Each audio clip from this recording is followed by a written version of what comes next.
Washington Talk, I'm Eun Jung-cho. 5 months after President Trump and North Korean leader Kim Jong-un held a summit, Pyongyang has not taken any significant steps to give up its nuclear weapons and facilities. Even so, South Korea is eager to move ahead with InterKorean economic cooperation. What is U.S. position on the two Koreas?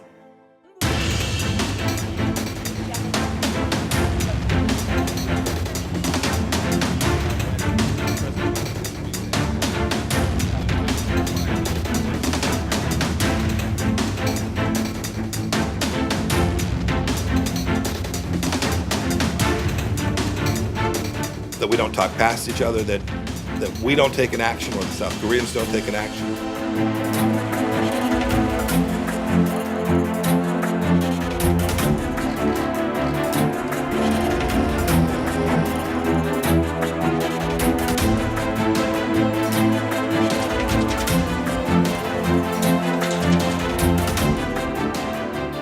In the studio with me today, Mr. Frank Jannuzi, president of the Mansfield Foundation and former advisor to the Senate Foreign Relations Committee.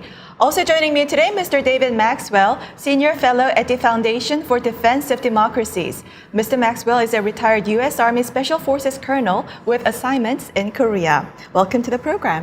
Good morning. Thank you. Good morning. Great to be here. Now, North Korea canceled the high-level meeting with the United States reportedly because it was getting angry at the United States for not lifting sanctions. So how is it on the U.S. side? How is U.S. feeling? Is it also getting angry at North Korea, or at least feel frustrated? I think right now the United States is in patience mode, to be honest. Even though President Trump announced at the beginning of his administration that the era of strategic patience was over, I think the reality is more complicated. And now that they're on this diplomatic path, the United States is trying to push North Korea to make more meaningful steps toward denuclearization, including providing maybe an inventory of their nuclear facilities. And as long as the North is resisting these very concrete, serious steps, I think that the United States is content to apply pressure and wait. And maybe there's a miscalculation going on because the North Korean side also seems to be waiting. Mm-hmm. Yes, I think I agree with Frank, but of course we can't use strategic patience. But I think the administration is committed to negotiations. I think the problem is, and the frustration is that we haven't had working level talks. Stephen Biegun has not been able to meet with his counterpart, Chae Sun-hee. We don't know why. I wonder if perhaps Kim Jong-un is worried that professional negotiators may end up, not giving North Korea a good deal, and that he thinks that he can deal only with the Secretary of State and the President. And I think he needs to understand that that is not going to work. And I think also he might be surprised if he did come to the negotiating table. It did allow working level talks to occur, that he might see flexibility on the U.S.'s part. Mm-hmm. But I believe the U.S. will not give in to sanctions relief until negotiations occur and North Korea demonstrates sincerity in its stated desire, a willingness to give up its nuclear program. Mm-hmm. North Korea canceled the high-level meeting because it thought that it would go nowhere, that it will not get what it wants, which is a sanctions relief. So what kind of flexibility are you talking about? Well, first of all, I'd say that the U.S. is not going to give North Korea something for nothing, which North Korea has always demanded in the past. But I think that there could be not sanctions relief, but maybe waivers for certain sanctions to help South Korea to engage economically in the North. We know that Kim Jong-un has said that he wants to shift to economic development. I think everybody would support that as long as he demonstrates a sincere commitment to dismantling his nuclear program. Mm-hmm. And that's really the sticking point. But if you're Kim Jong-un sitting in Pyongyang, I think that you may choose to look more to Donald Trump. And if you look at President Trump, this is a guy who tends to disregard the best advice of his intelligence community and his national security advisors and go with his gut. And so while David and I would want the president to get a good deal from Kim Jong-un, a deal that includes concrete steps toward denuclearization, I'm a little concerned that Kim Jong-un may have it exactly right, that President Trump at the end of the day is more concerned with the symbolism of a deal and the theatrics of a deal than he is with the substance of a deal.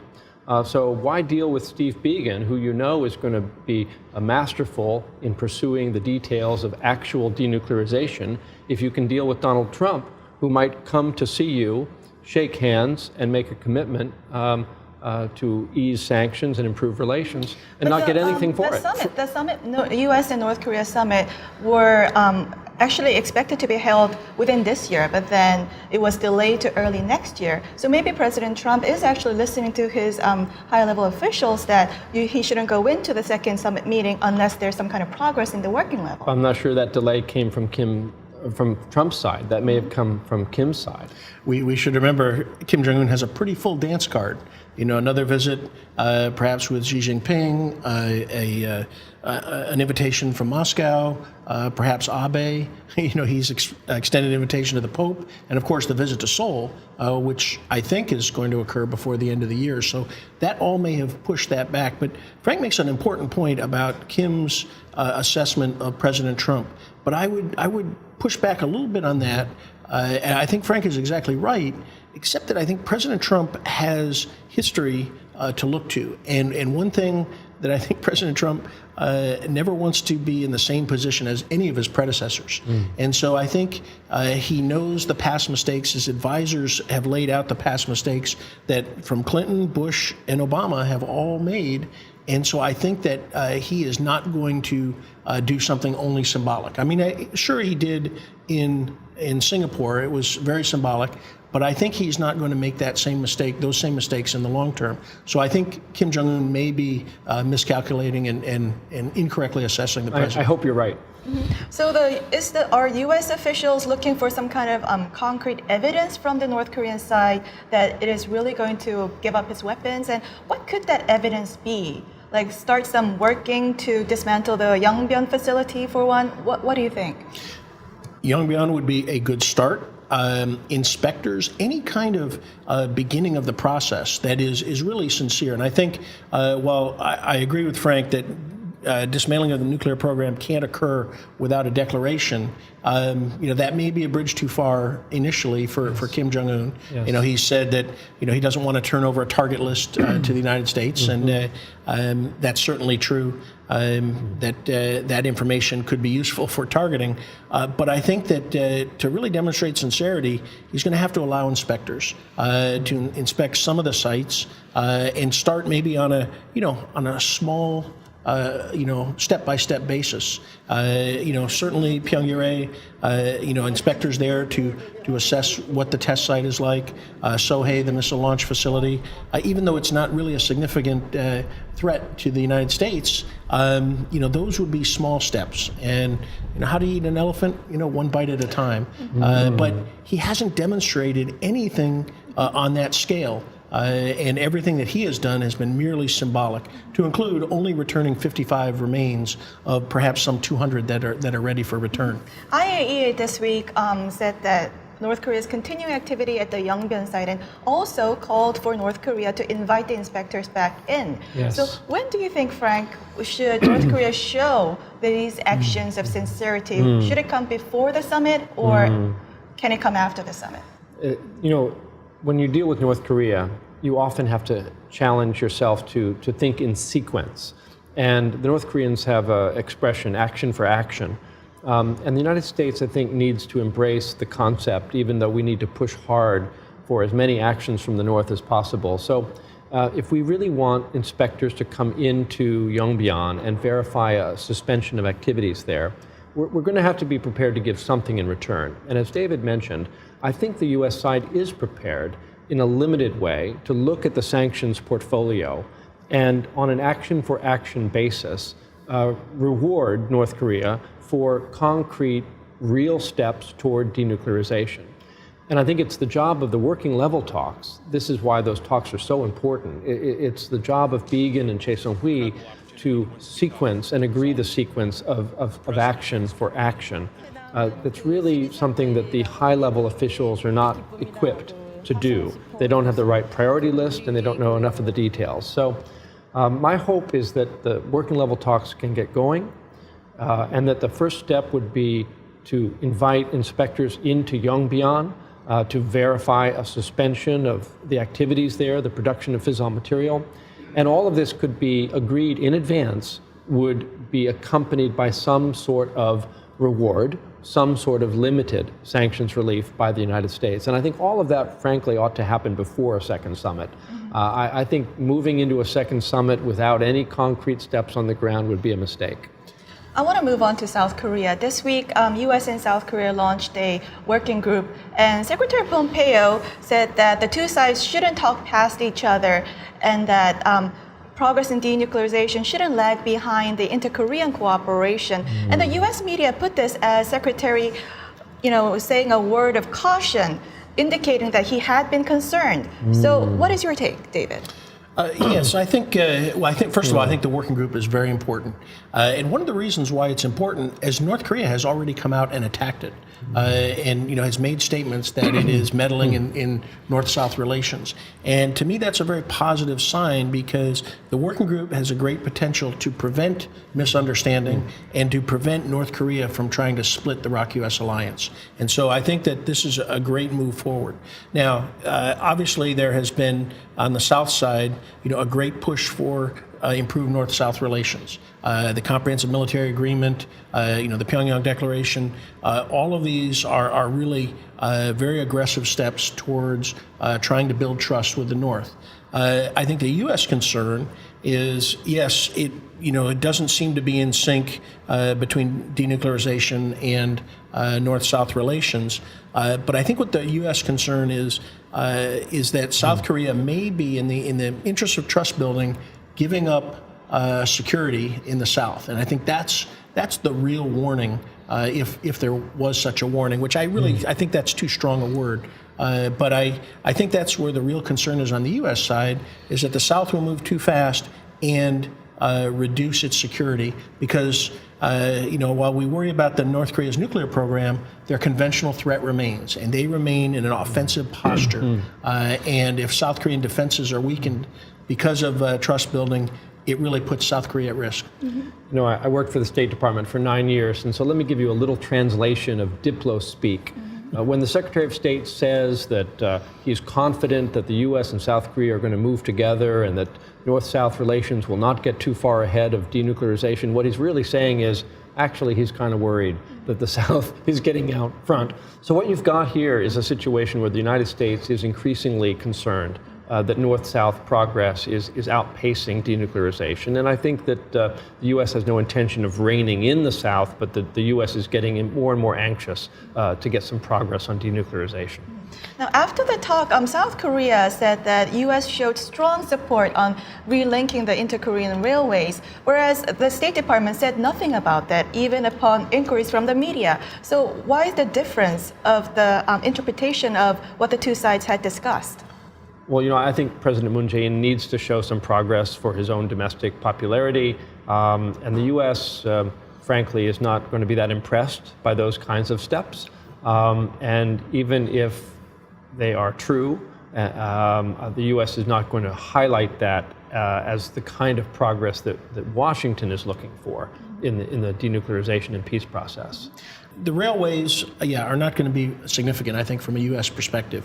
They're not going to be a threat. They're really not going to do much, especially because of differences in the rail systems between North and South. It's really symbolic.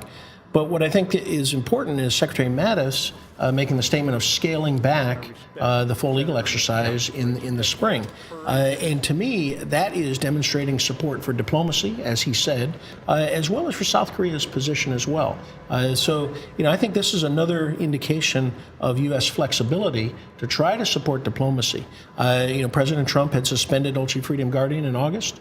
And this is one of the things that, for decades, North Korea has used as an indication of U.S. hostile policy, the exercises. Head of CIA's Korea mission team, Andrew Kim, was in Seoul from November 14th to the 17th. Is this a prelude? Is this a sign that there's going to be a high-level meeting between U.S. and North Korea soon, like at the end of this month? Who knows? I don't know. I do know that the coordination of our assessments of the North is very important. We need to get on the same page about whether their economy is growing or shrinking, whether their nuclear activities are being curtailed or proceeding at pace. And I think that I'm encouraged to see the depth of the integration of U.S. and ROK assessment teams really trying to be on the same page about North Korea. We'll have to end it here and move on to our next topic. And let's watch video for our next topic.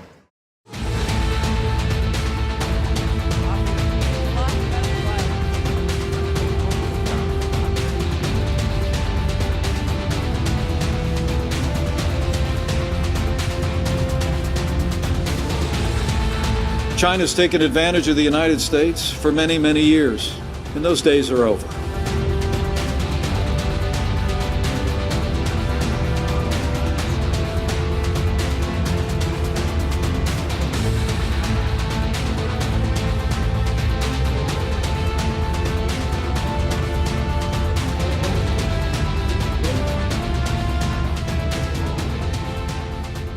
The U.S. and China are in the midst of a widening trade war. This comes at a time when North Korea continues to solidify its relations with its friends. Now, how is the trade dispute impacting China's cooperation in North Korea issues with the United States? I think Washington would love for China to separate completely their cooperation on North Korean issues with the trade dispute, but I think that's not really the way Beijing works. When Beijing thinks about the United States, they tend to integrate all the different aspects of the relationship, from trade to human rights to security interests. So right now, the trade tension, I think, is certainly affecting China's overall mood about coordinating with the United States on North Korea policy. But at the end of the day, China does not want a nuclear-armed North Korea, and they don't want instability on the Korean Peninsula. So I think they're going to continue to work with the United States toward peace and denuclearization, but that coordination just became more difficult with the escalating trade war.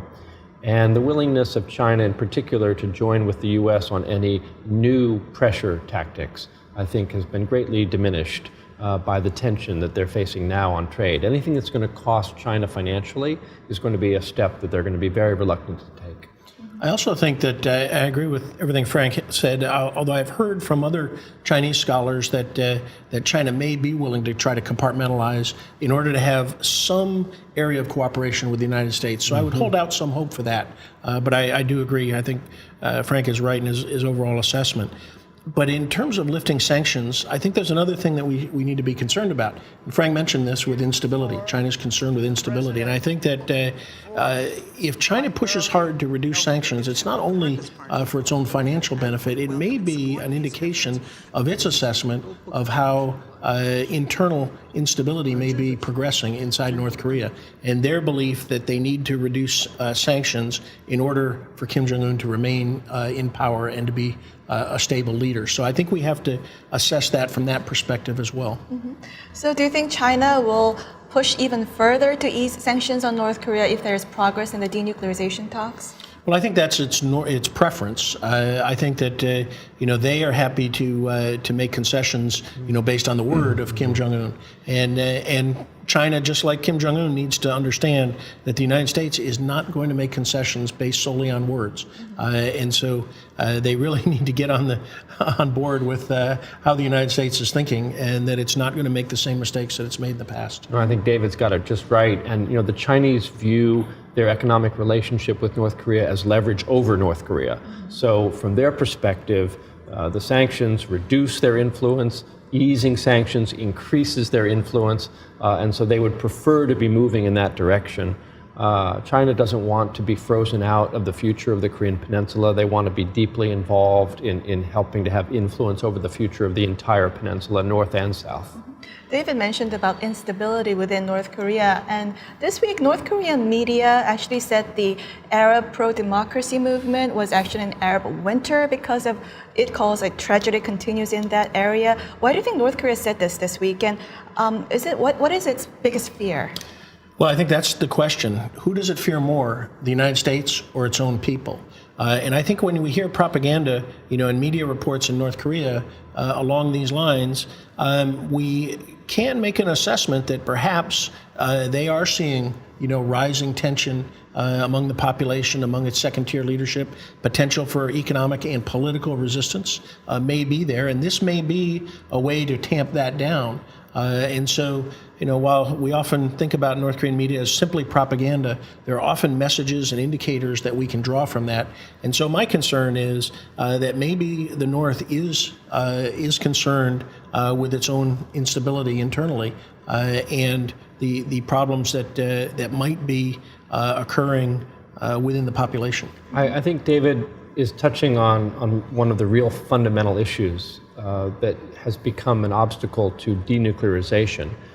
If the North were truly confident that openness and integration with the international community would be 100% beneficial for them, they would have denuclearized a long time ago, because the nuclear program has cost them dear in terms of sanctions and international isolation.